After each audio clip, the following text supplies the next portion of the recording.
Boris çok yakında dar ağacını boylayacak. Siz de banka işinden vazgeçeceksiniz. Bunu neden yapayım?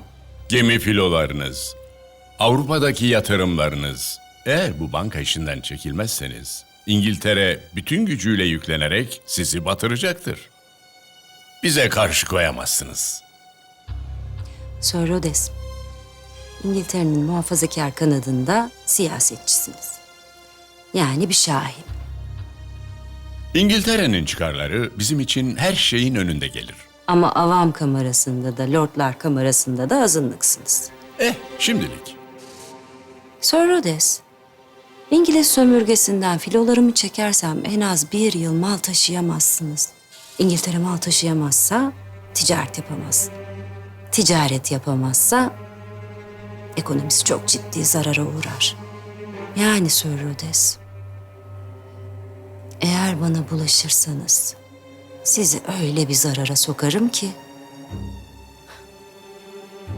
parlamentodaki liberaller o şahin gözlerinizi oyar. Şimdi buraya beni tehdide gelen ne ilk kişisiniz ne de son olacaksınız. Benim böyle tehditlere karnım tok. Yolu biliyorsunuz.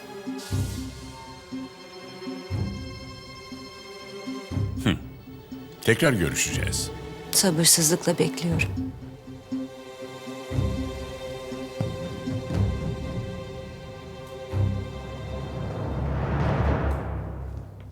Darbenin geleceğinden emin olduğum tek düşmanım Süreyya. O bana cepheden saldıracaktı. Çünkü beni öldürmek yerine ben ölürken yüzümdeki ifadeyi görmek isteyecektir. Yani Sansar. Asıl tehlike arkamdan hançerleyecek olanlar. Onlara karşı çok dikkatli olmalıyız. İngilizler yani. İngilizler. Süreyya çok dişli. Boris Zaharyas. Boris Zaharyas. Almanlarla ittifak etmekle hayatının en büyük hatasını yaptı. Esat Paşa bugün onu tutuklamış olabilir. Kendini güçlü görenler ahmak, güçlü göstermeye çalışanlar palavracı olmaktan kurtulamayacak. Siz çok büyük bir kadınsınız. Boris'in dostu yok. Ama düşmanı çok. Üstelik banka nedeniyle deniz aşırı dostları da artık onun düşmanı. Adımlarına çok dikkat edecektir. Ve Ethem Efendi, İngilizler Boris'in ipini çekmek istiyor. Bize yaklaşacaktır. Bundan sonrasına yalnız devam edeceğim.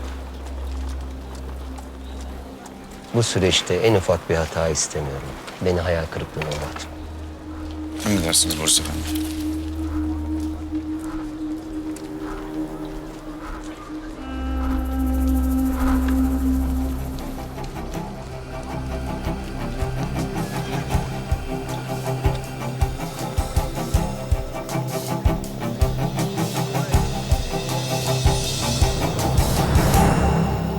Belli etmiyor ama Gıyasettin baba bize çok kızgın kardeşim. Nasıl olmasın? Bir karakol dolu sıradan küçücük kızı elimizden kaçırdık. Allah vere de yüzünü kara çıkarmayacak Mustafa. Ali, ikiye ayrılalım. Boris'in gidebileceği her yere gidelim. Kızcağız kendine zarar vermeden onu bulmalıyız. Hadi.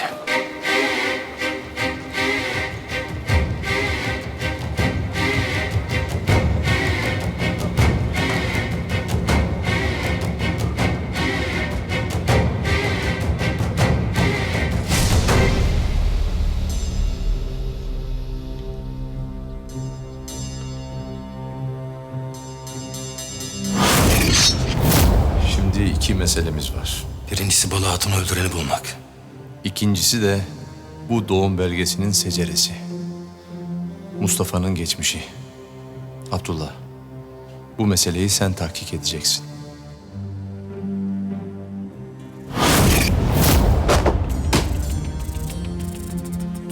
Bu kadar isim arasında nasıl bulacaksın bilmiyorum. Aradığımız isim burada yazılıysa, bulmak da alnımızda yazılıysa, hangi Ademoğlu olursa olsun buluruz. Kadı Gıyasettin'in emrettiği gibi buraya sizden başka kimse girmeyecek. Ve burada olduğunda kimse bilmeyecek. Eyvallah.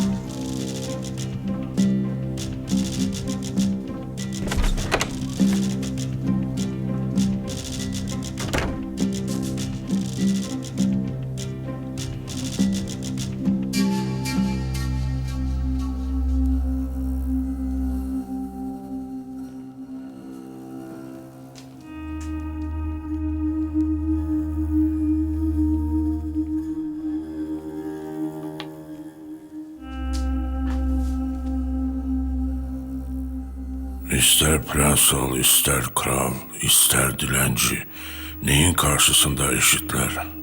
Ölümün karşısında Yüce Efendi. Seni değersizken değerli, ölümlüyken ölümsüz kılan kutsal amaçlarımızdır. Anlat Boris Zaharias.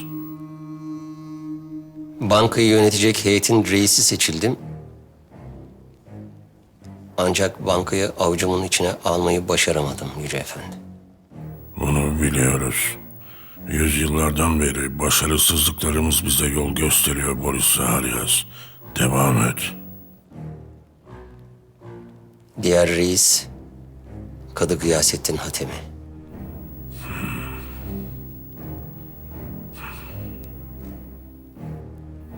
Mükemmel Boris Efendi, mükemmel. Size verdiğimiz vazifeleri layığıyla yerine getirdiniz.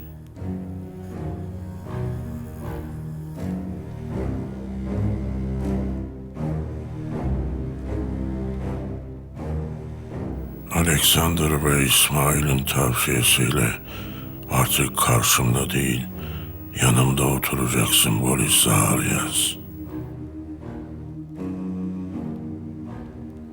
Otur. Planlarımız Osmanlı'yla sınırlı değil. Biz tüm dünyaya hükmetmek istiyoruz. Artık kardeşler arasında yerini aldın. Bu senin için büyük sorumluluk Boris Zaharias. Senin için büyük hayallerimiz var.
Buldum.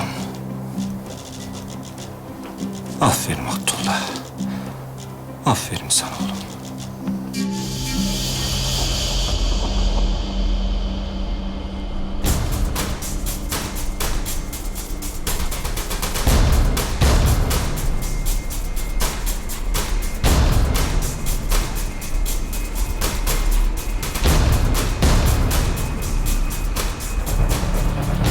İster prens ol, ister kral, ister dilenci, neyin karşısında eşitler?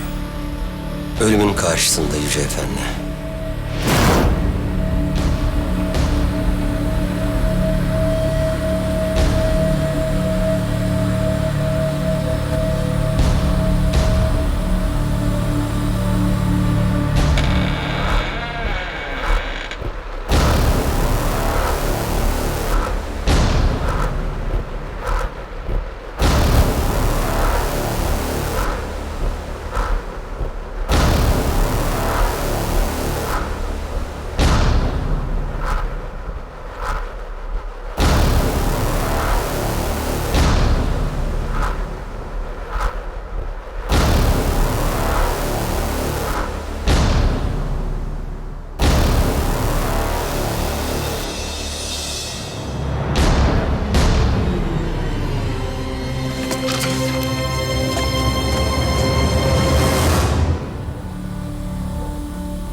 Ne o fani?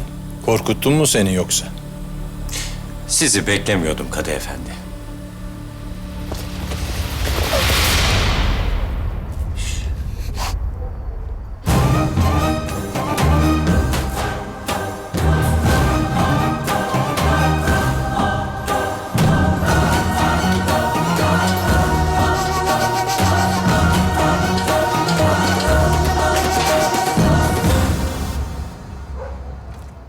Ha, bu arada Mustafa'mın seceresini buldum. Artık ailesinin kim olduğunu, nereden geldiğini biliyoruz.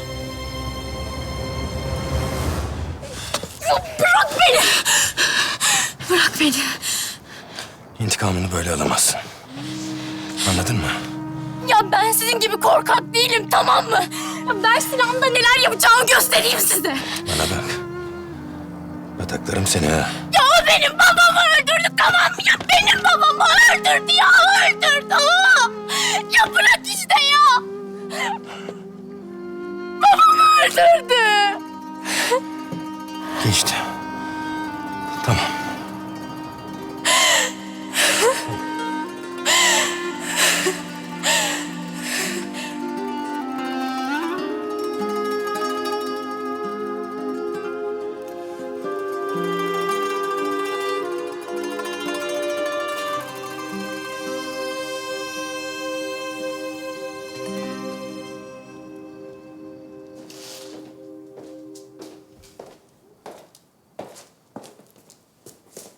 Boris Efendi, bir misafiriniz var.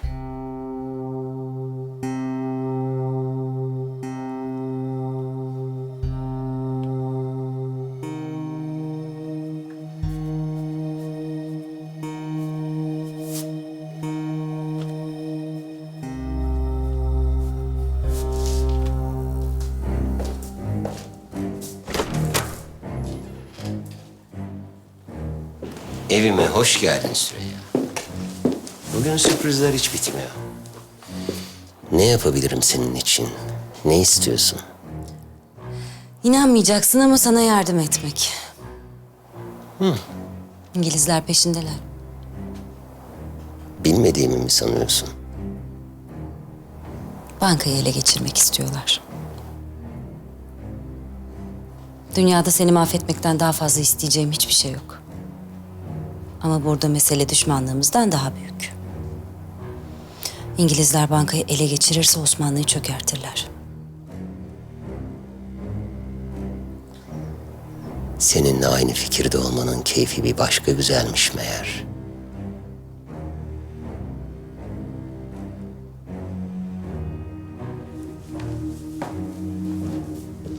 Düşmanlığımıza ara veriyorum Boris. Sadece bu mesele çözülene kadar.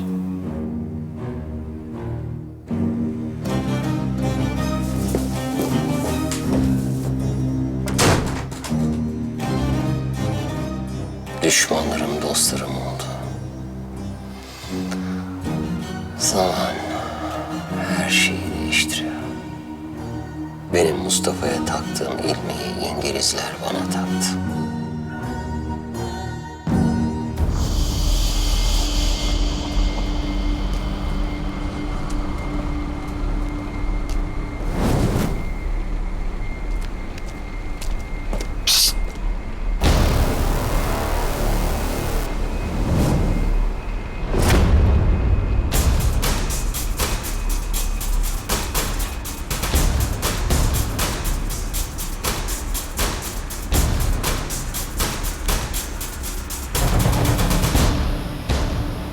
Sabahtan beri takip ediyorsun. Ne zaman çıkacaksın diye merak ediyordum. Ölümü hiç düşünüyor musun? Her an. Peki hiç ölmüş olmayı diliyor musun? Sevdiklerinin zarar görmemesi için. İstersen seni acısız bir şekilde azat edebilirim. Ben bir kere gidip geldim birader. Bizim gibiler için ölüm bir son değil. Başlangıçtır. Bırak şimdi bu boş lafları. Nasıl yapalım?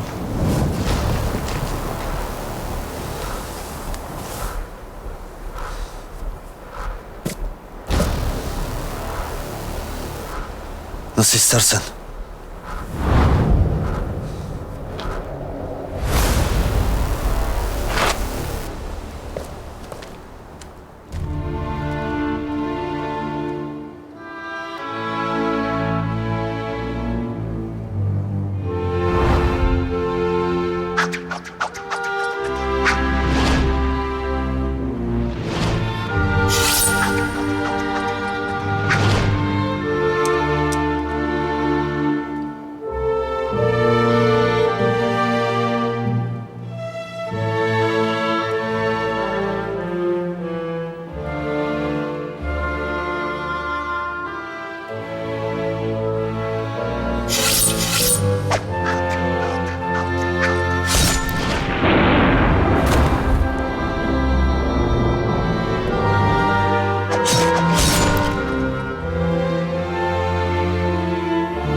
Belki de en hayırlısı budur. Sevdiklerine zarar vermeden ölmen.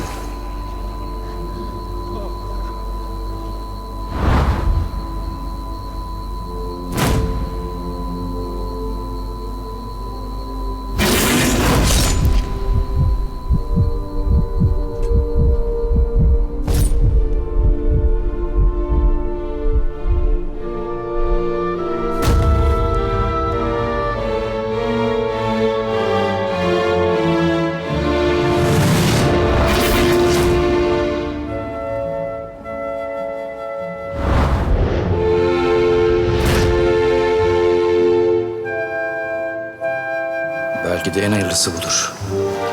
Sevdiklerine zarar vermeden ölmen.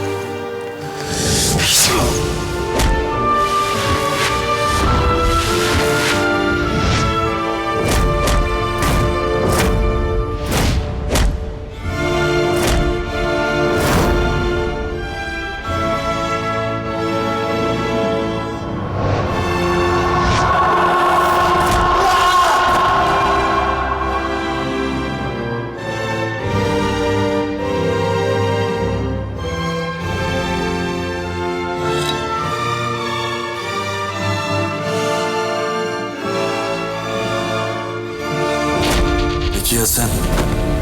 Sen ölümü hiç düşündün mü?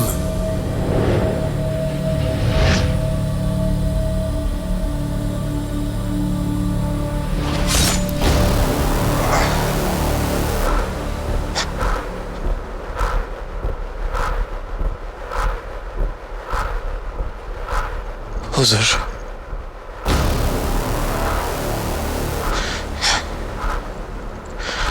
Huzur.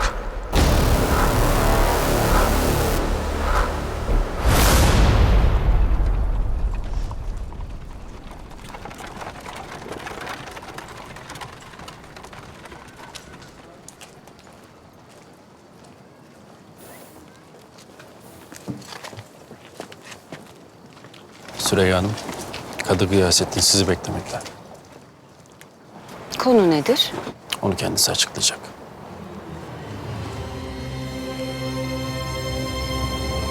Siz burada bekleyin. Seni değersizken değerli, ölümlüyken ölümsüz kılan kutsal amacımız. Sana verdiğimiz vazifeleri layığıyla yerine getirdin. Artık karşımda değil, yanımda oturacaksın Boris Zaharyas. Planlarımız Osmanlı ile sınırlı değil. Biz tüm dünyaya hükmetmek istiyoruz. Artık kardeşler arasında yerini aldın. Bu senin için büyük sorumluluk Boris Zaharyas. Senin için büyük hayallerimiz var. Kusurumuza bakmayın. Süreyya Hanım sizi buralara kadar yorduk. Buyurun sofraya Süreyya Hanım. Ben rahatsız etmeyeyim. Rahatsızlık ne demek? Buyurun lütfen.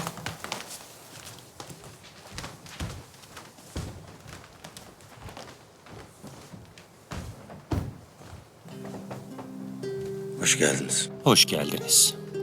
Hoş geldiniz.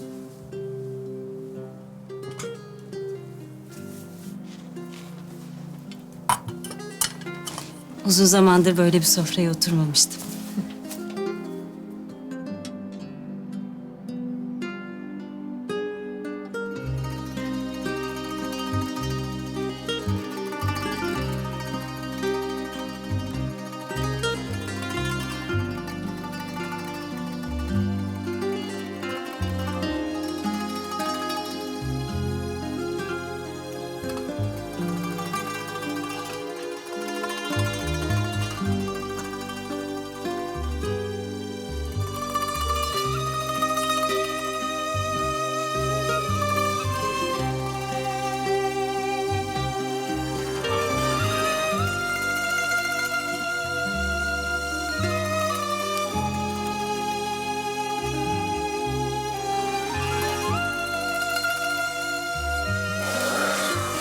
Ziyade olsun. Afiyet olsun.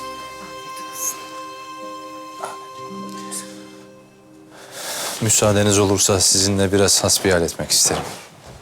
Tabii ki. Buyurun.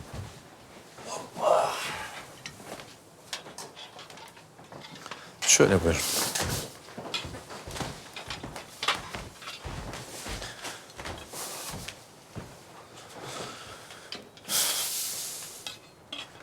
Süreyya Hanım, sizi buraya çağırmamın asıl sebebi içerideki güzel kızımız Gonca.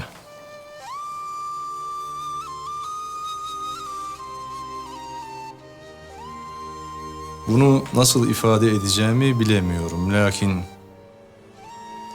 babasını Boris öldürtmüş olabilir. Ama elimizde henüz bir delili yok.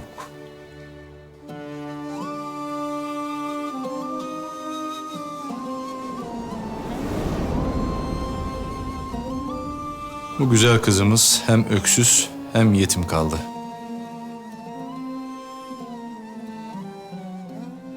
Bir hamiye ihtiyacı var.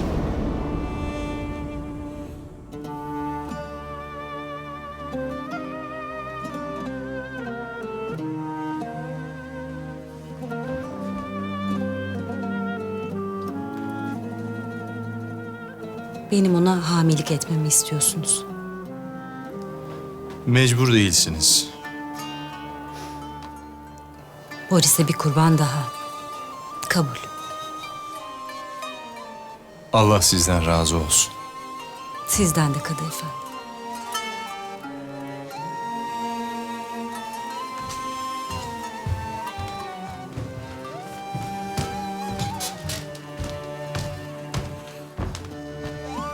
Hocam, müsaadenizle gidelim diyoruz.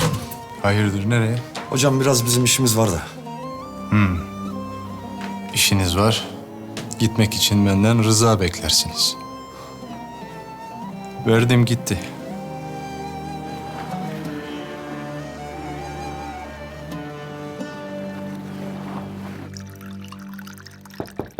Gel yaver. Ne oldu? Ne istiyorsun? Ama siz...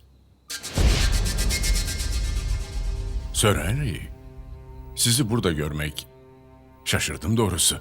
Sizi İstanbul'a sefir olarak gönderdiğimizde ortalığı bu kadar karıştıracağınızı tahmin edememiştik. Karıştırmak? Bankanın kuruluşuna engel olamadınız. Padişaha 2 defa suikast düzenlediniz. Yine başarılı olamadınız. Üstelik son suikastten bizim haberimiz bile yoktu. Kısacası Sir Rhodes, sizin yarattığınız kargaşayı temizlemek için kraliçe tarafından özel olarak görevlendirildi. Hata üstüne hata. Bazen inisiyatif almak gerek. Bunu iyi biliyorsunuz. İnisiyatif aldığınız zaman sonuca ulaşmalısınız. Tıpkı benim gibi. Ne demek istiyorsunuz? Birazdan anlarsınız.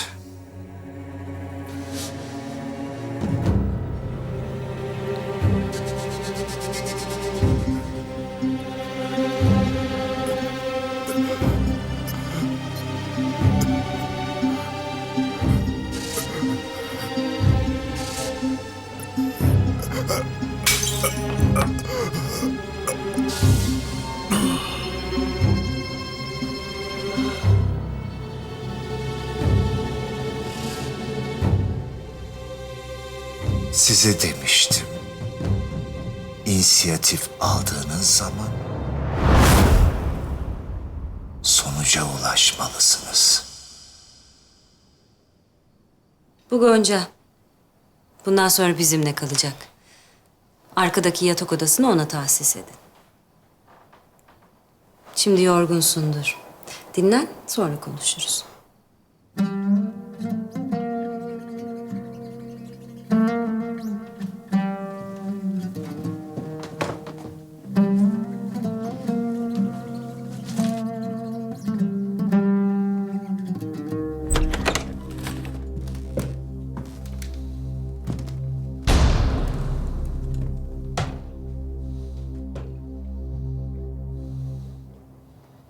Şşş!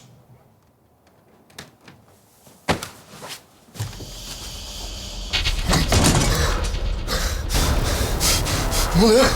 Ne mi oluyor? Ben artık seni hatırlıyorum Rıza. O oluyor. Sana bu günlerin geleceğini söylemiştim.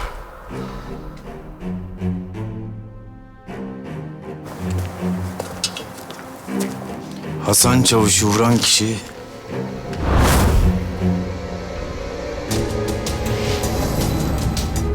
Anita von Wilhelm.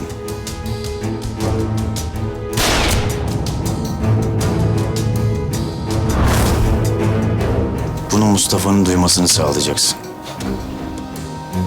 Olmuş bil. Tamamdır.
Evraklar hazır mı?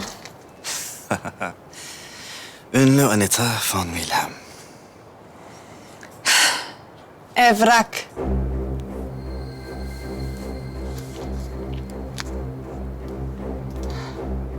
Para?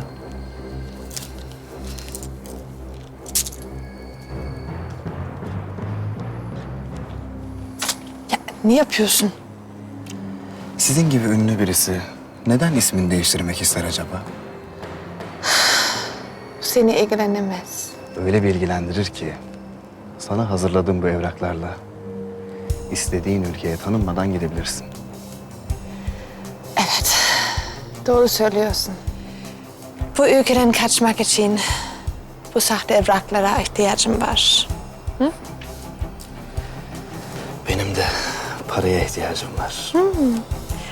Öyle olsun. Hesabı kapatalım.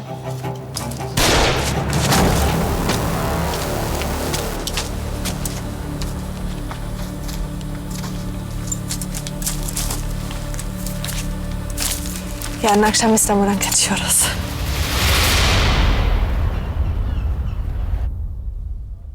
Zabitandan Ali.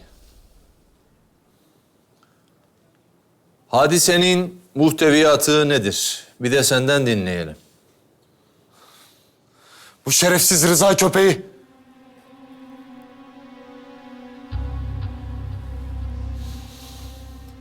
Af buyurun Kadı Efendi. Bu Rıza Çelebi. Yanımıza gelip bir istihbaratım var dedi. Abdülme çetesi limanda saklanıyor. İstihbarat sağlam. Önce Kadı Efendi'ye gidelim. Baskın müsaademizi alalım. Vakit yok. Orada ne kadar kalacakları meçhul. Bence zabitleri alıp basalım limana. Bala üşüşen sinekler gibi düştünüz tuzağına. Bizi bu tuzağa düşüren bu Rıza müptezelidir. Seni öldürmeye teşebbüs eden Mustafa değildi yani. Mustafa'm aslan gibi bir Osmanlı zabitidir. Benim Mustafa'm öyle şey yapmaz. Sükunet!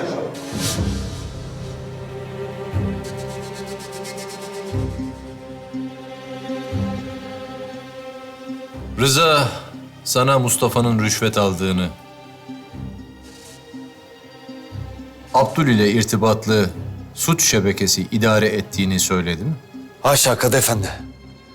Böyle rezil bir iftirayı benim yanımda dillendirecek adamı kendi diliyle boğarım. Rıza,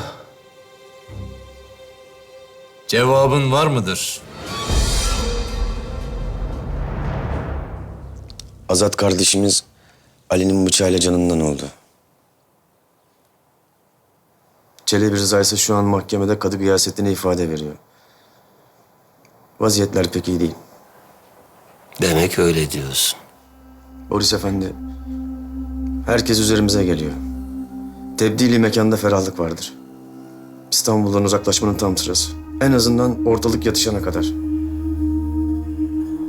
Demek böyle düşünüyorsun. Malumunuz üzere Kadı Efendi, eski mesai arkadaşım Ali'nin akli melekeleri yerinde değildir. Limandaki bombaların infilakından sonra hafızası ağır bir darbe almıştır. Bu yüzden bütün hakaretamiz laflarına rağmen söylediklerine gönül koymuyorum. Zira Ali'nin haleti ruhiyesi Mustafa tarafından bulandırılmaktadır.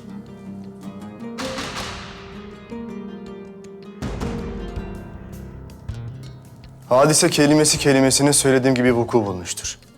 Mustafa bir hain, bir katildir.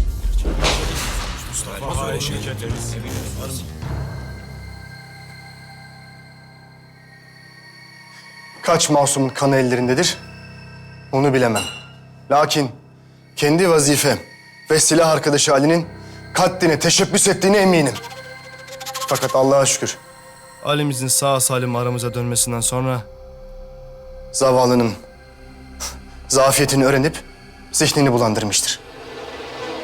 Yani demek istediğim Kadı Efendi, Ali'nin ağzından çıkan sözler aslında Mustafa'nın kelamlarıdır.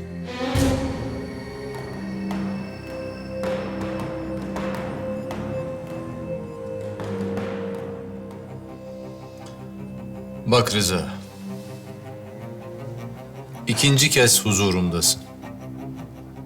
Her şerde 1000 hayır vardır. Bu imkan senin için mühim. Şimdi söyle, bu ifadeler senin kendi iradenin eseri midir? Zabitandan Müşir Mustafa'yı itham etmeni talep edenler mi vardır? Varsa kimlerdir?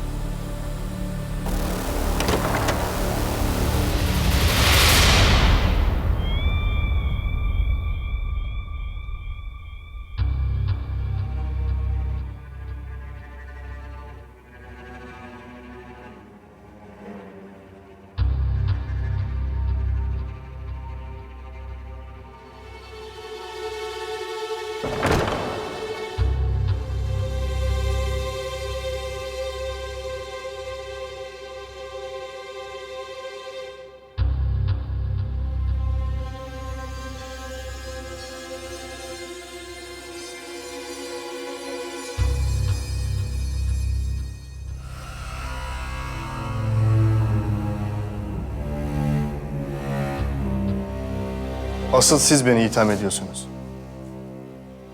Mahkemenin vazifesi hakikate erişmektir Kadı Efendi. Lakin siz işitmek istediğiniz sözleri bana cebren söyletmek istiyorsunuz. Bu muhakeme bir rüşvetçinin ve bir noksan akıllarının büş tanrı üzerine inşa edilmiş. Bu ikisinden ne İstanbul'a bir zabit ne de bu mahkemeye bir şahit olur. Benim söyleyeceklerim bu kadar Kadı Efendi.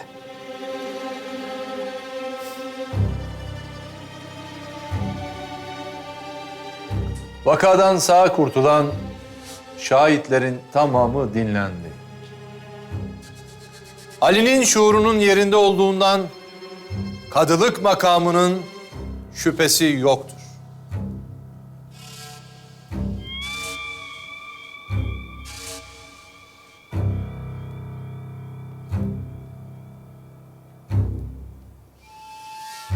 Hükme varıldı.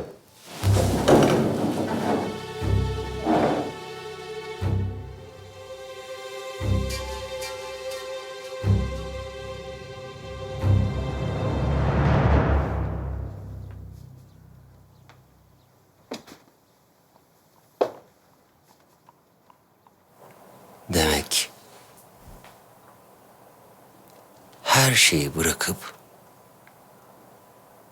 İstanbul'dan kaçmamızı tavsiye ediyorsun ha Sansar? Hayır. Endişelenme, kızmadım. Aksine anlayabiliyorum. Senin konumunda biri için bu en doğru fikir olabilir. Ama beni tanımamış olmana üzüldüm. Ben sen değilim.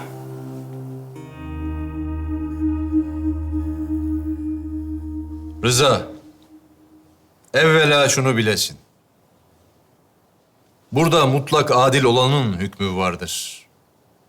Bu çatı altında hatır, gönül, rütbe, nişan geçer akçe değildir. Bir yerde adalet yoksa orada zulüm vardır.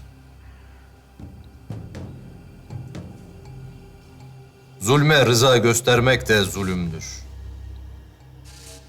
Devlet-i âlinin bu fakire emanet ettiği adalet terazisi dirhem şaşmadı, şaşmayacak da.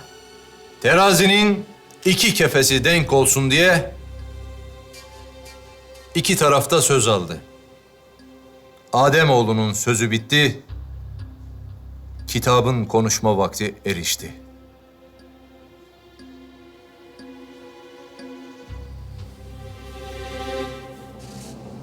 Hükmüm şudur. Sen kaçmak için en doğru vakit diyorsun. Ben en kudretli çağımıza erişmek üzereyiz diyorum. Niye?